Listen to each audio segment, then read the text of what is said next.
Hi, guys. Welcome to Fearlessly Unfiltered, where the truth has no filter. I'm your host, Desiree.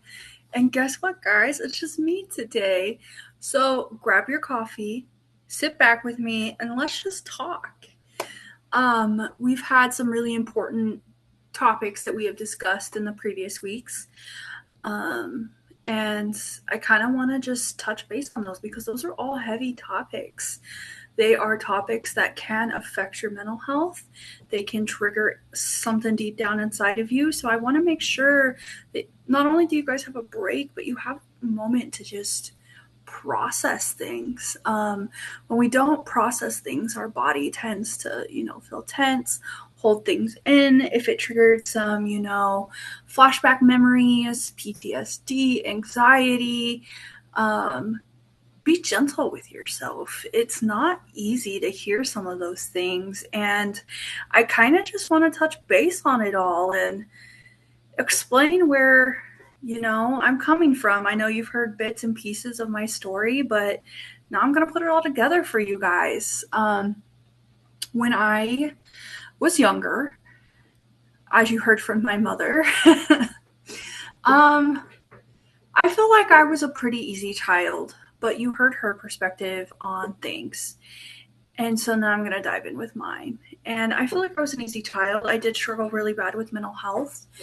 Once I really hit high school, I was bullied a lot. I was teased a lot. Elementary school and junior high, I felt like I just didn't belong. Um, Lexi and I actually met in junior high, and that's where I started to find my friend group. And then as I got older in high school, I had my group of friends, but I got made fun of. I was a weird kid, okay? I was a theater kid. I loved music. I was sick all the time. It used to hurt my feelings when my friends would be like, "You're sick again?" Well, yeah, my body is not like yours. I had one friend tell me I was fat. I struggled really bad with body image. And I think that's why I advocate so much now because I know what it's like to hate yourself. I know what it's like to struggle mentally. I had my first kiss in high school. I started dating him. Didn't date for very long because my brother found out. My brother was, no, no, no, that's not happening. Um, and, we kept in touch, talked off and on. My dad wasn't about that either. Absolutely not. I was so sad about it. And then, you have crushes here and there. And then when I graduated high school, I was 17, and then I turned 18, and then started wilding out. I would party. I didn't start doing drugs until my late 18s, early 19s. Um, just because I was with my ex boyfriend at the time, and uh, he was doing it. We were going to raves, we were partying, we were chilling in San Francisco. All while in that, I was not only doing drugs, we were arguing a lot, I was crying a lot, I was going through his phone. I felt so insecure in my relationship. He made comments to me about how I'm not good in bed. He just literally made me feel like I was a shitty person. And then he used to hang out with his ex girlfriend, and they would go meet up for ice cream and they would hang out. And see, I made this mistake of dating someone in the friend group. She was friends with my best friend, and that was her ex boyfriend. So she was always around. And then I had a crush on another guy in the group, and then she started dating him. So then, we each had a relationship, but I still didn't like her around. And then, he started working with me when I worked at a restaurant, and it just became so toxic. When we split, he would always walk around work saying, "I'm leaving you breadcrumbs, I'm leaving you breadcrumbs." When he would get mad, he would speed off. He was rude to my family, he was rude to my parents. There was just more mental and emotional abuse than anything. And I was so insecure in my relationship because I'm like, what can I do to get this man to love me? What can I do to get this man to value me? I had a few pregnancy scares. I had one miscarriage when I was with him. And as horrible as it sounds, that was God giving me a blessing in disguise, because I don't think I could parent with him. You know, I loved this man with all my heart. He was my first love, you guys. And I didn't realize that it was abuse until I got out and started advocating. And I was still doing drugs here and there. I met a friend group. Um, Almost everyone in that friend group is now sober. We have all healed or are healing, and we've all grown up. I almost died. I hurt my mom. I hurt my dad. I hurt my family. I pushed people away. I would not hang out with you unless you were going to do drugs with me, because I was living my best life, is what I thought. And in that process, I was raped twice. Um, I reported the first one, did not report the second one. The second one was not consensual, and so I do consider it rape. However, I was also intoxicated, and I didn't know how to speak up in that situation. That doesn't mean it's okay. Anytime you say no, no means no. Anytime you don't want it, that is rape. I have my own struggles to work through with that situation, because I am still friends with that person. We were both on cocaine. We were both heavily intoxicated. And, you know, things happened. But the first one I reported, I said no after it had started. And they didn't stop. And they kept going. And I reported it. However, the DA did not pick it up. And I didn't trust law enforcement after that. I made some really bad decisions, you guys. And I hurt a lot of people in the process in my addiction. And being an active addiction, you don't care about anybody else. And that's the crappy part. You do not care if you are hurting people. Sometimes you don't even know you're hurting people. You make irrational decisions. I remember one time my parents came to Idaho, and I live here now, but I was at home. I still lived with my parents at the time. I threw a party, a 2-day party, got so high. I think I went to my grandma's house at like 3 a.m. banging on her door just to say hi, because I was walking around the neighborhood with my best friend. Not a good neighborhood. And it's moments like that where I'm embarrassed. I am so embarrassed of myself, because why did I let it get so bad? I was lying to my therapist, but she called me on it. She goes, I know you're still using. I know you're still doing drugs, because these stories wouldn't happen if you weren't using. And she knew me so well, and I love her so, so much. And I was devastated when I moved, because I knew I wouldn't have access to her anymore. I had graduated from therapy, but I would go see her occasionally, because she didn't take my insurance for about 1.5 years. So I'd pay out of pocket to go see her. I was diagnosed with bipolar disorder. Didn't believe it at all. Thought my psychiatrist was smoking something. Didn't make any sense to me. I was heavily medicated. None of those medications worked. Till this day, I have asked multiple doctors, and they do not believe that I am bipolar. I do have manic episodes. I do have impulsive decisions. I fixate on things. I am very aware of my mental health now. I was originally diagnosed with depression, anxiety, and PTSD. And it made a lot of sense. It really did. Growing up, everyone kept dying. I had so much heartbreak in my life. Now death doesn't faze me. I still have those deaths that hit really, really close to home. But it's just, I made really bad decisions in life. But those bad decisions led me to where I am now, because now I advocate for substance use. I am working to get my license to be a clinical social worker. I'm in my master's program. I am sober. I am recovering from a miscarriage and in the process of working at getting pregnant. I found the love of my life, who I've been able to grow with, and we're getting married in September. I have rekindled my faith and grown my relationship with God. I moved out of California and I miss it so much. I miss home. I miss my mom. I miss my dad. I miss my family there. I miss being by the beach. However, Alec and I have been tested very hard since we have moved to Idaho. And I feel like that's God showing me that at the end of this storm, there's something good waiting for you. And I feel like we're in the middle. We have our wedding coming up. We are working at getting pregnant. I have a phenomenal job right now. I absolutely love it. I took a step out of mental health for a second and I stayed in healthcare, but I'm doing something different and I'm learning new things. I took a break from my master's program and I'll head back to school in January. We have two beautiful kittens. I don't know if you can hear them in the background, but they're playing. We have a beautiful Sheltie who, she does have kidney disease, but she's healthy. She got a good, clean bill of health when we went to the vet. Her treatments are working. I terribly, terribly miss Tiberius. And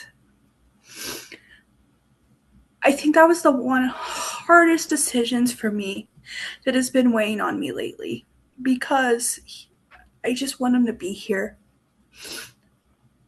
I had taken him out the day after Thanksgiving, and a few months before he had torn his CCL, I believe that's what it's called.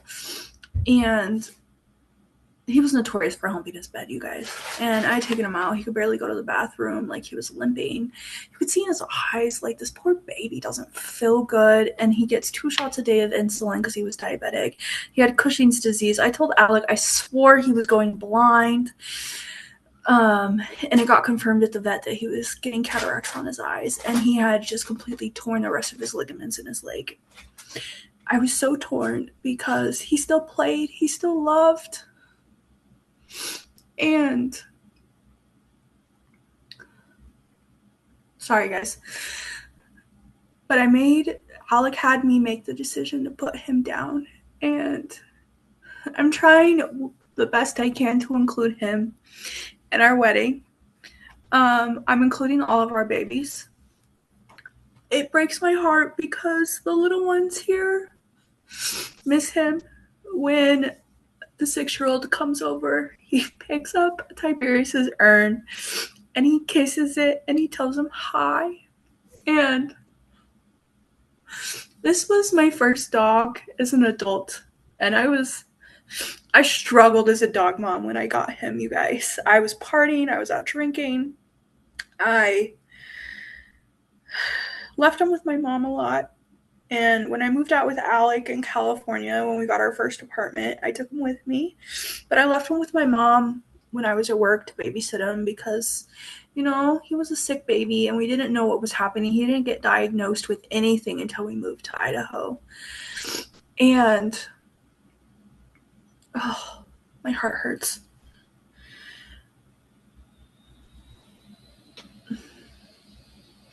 And so when he got diagnosed here,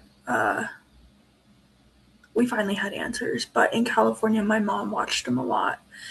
And I tried to give him the best life I could. Alec and I would take him on walks with Bella, and we would just give him so much love. And I was torn to bring him to Idaho or not. I was very torn.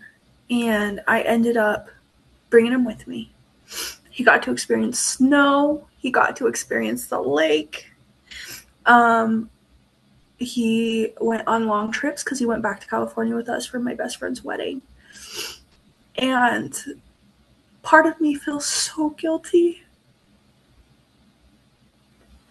I think that's the biggest thing internally that I've been dealing with is I feel so guilty. Because what if he still had more time? And I've been reflecting on my growth and the deaths in life. And I reconnected with my best friend. We used to use together, and he made sure I was taken care of. We got in quarrels a lot, and he's very stubborn. But we just reconnected. And I know he beats himself up a lot, but I absolutely adore him. Um, I can't wait for him to find a girl and fall in love with her and experience a healthy relationship and experience it sober. And so much has changed in my life, and there's so many things that I'm thankful for. I'm thankful for not using anymore. Um, I am thankful for the life that God has given me. I know He's mad at me. I know my papa's up there yelling at me, and my Aunt Marmar and my Grandpa Nason are all up there like, mm-mm. But they've been able to watch me grow from above. And I cannot stress how proud I am of myself. How I'm able to use my voice and speak up for things. And people are like, why? You're going to get yourself a target. You're going to get hurt. So what? If I can use my voice to help someone, I'm going to. If I can advocate for sobriety, if I can advocate for domestic violence, if I can advocate for things that affect me that I know are affecting someone else, I'm going to. I'm going to use my voice that God gave me and know that God will protect me. I realized I am meant to use my voice. How that is I don't know. But I know God protects me, and my voice I have for a reason. I think for myself, there's things that I don't always speak up on because I still have a little bit of anxiety, but I know how to work through it. I'm working on being less blunt and more polite when I say things. I have a tendency to just put it out there and hurt people's feelings, and sometimes that's not the best way to do it. Because I do care about how people feel and what they're thinking. I'm happy. I'm genuinely happy. I have come such a long way. And I know sometimes life can feel like it's kicking our butts. I feel that way a lot.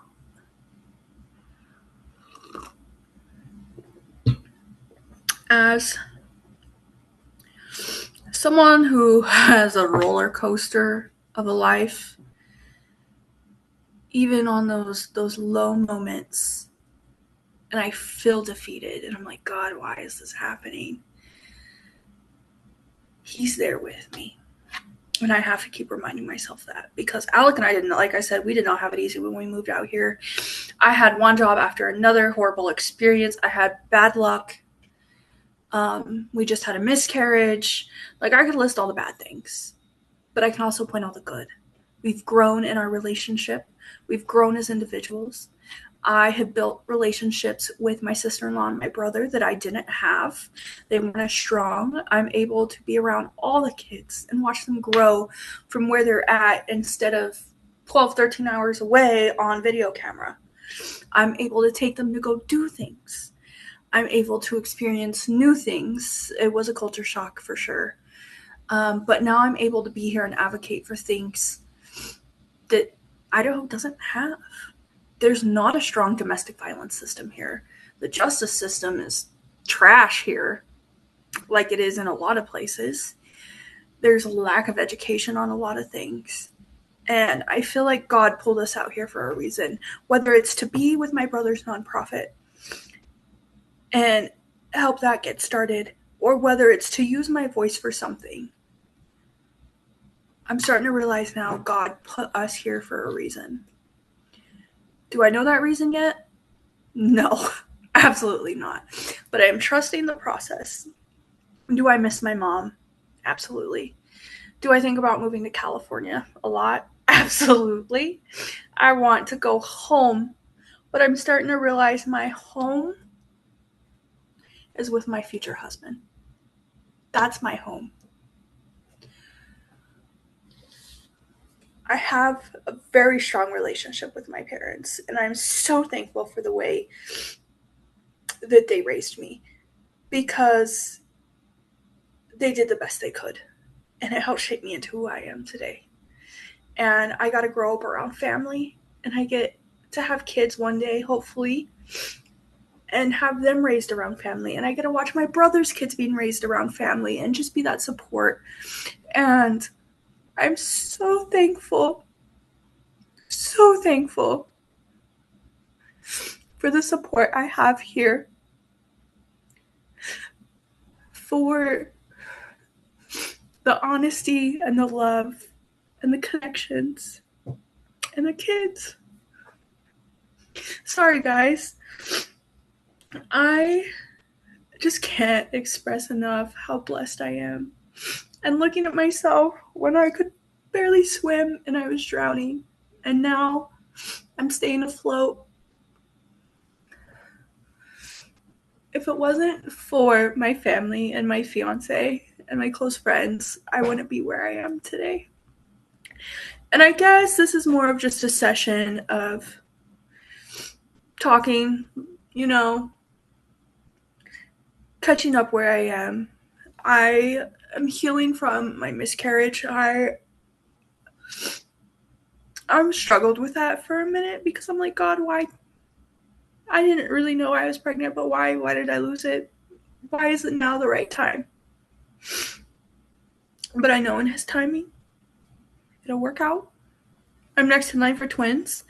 I hope He is generous and lets me get pregnant twice, so that second time, if I have twins, is then, and not just, here's 2 babies in my first pregnancy.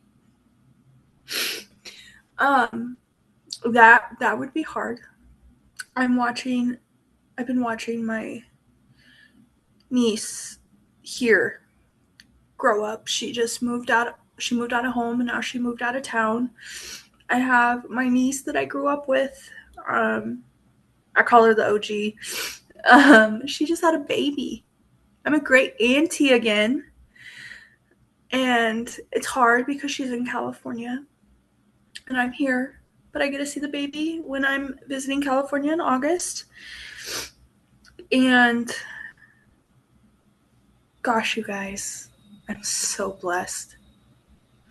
I don't mean to turn this into a worship session or, a cry fest over here, but I cannot tell you how thankful I am for the people that didn't give up on me, for the people that were blunt and honest with me, for the life that I am given by God, for the work I've done on myself, and the education and the relationships I've built along the way, the education I have, the education I'm going to get for my little fur family, for my future kids, for my husband. Like, I'm just so thankful. My parents never gave up on me. And I think if they would have, I wouldn't be where I am, honestly. Do I think they were assholes? Absolutely.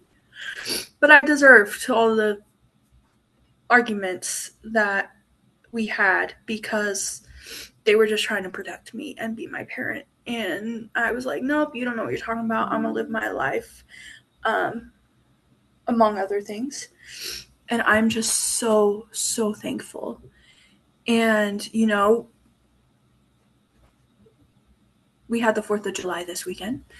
I have been able to spend time with the kids and experience it with them, and have Alec be a part of it and experience what it's like out here. It's so different than California, and all the different events, and to look back on memories I had as a kid, and like the 4th of July parades and Girl Scouts, and just to watch these babies be where they're at right now, and watch them enjoy the holidays and watch the fireworks. I'm so thankful. And I hope you guys all had a wonderful 4th of July. And, before I start crying again and making this a cry fest, I want you guys to know that if life seems hard, it's going to get better.